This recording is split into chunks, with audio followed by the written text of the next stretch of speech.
really long January and February. Just to keep you all updated, I will show you what we have here. Get all my fancy office. We have here a Mercedes C-Class 180. It's supercharged, a compressor. Now we bought this car and it was in absolute horrible condition with mold all over the interior. Car wasn't running perfect. Loads of lights were on the dash. We got everything knocked down.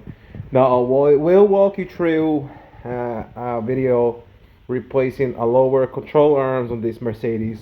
They are prone to fail, so we will replace both sides on each side and roll bar links as well.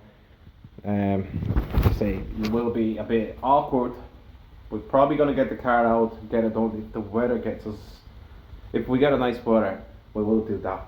If not, well, don't know. We're just gonna get here. We're gonna get it done here if we don't have any other option.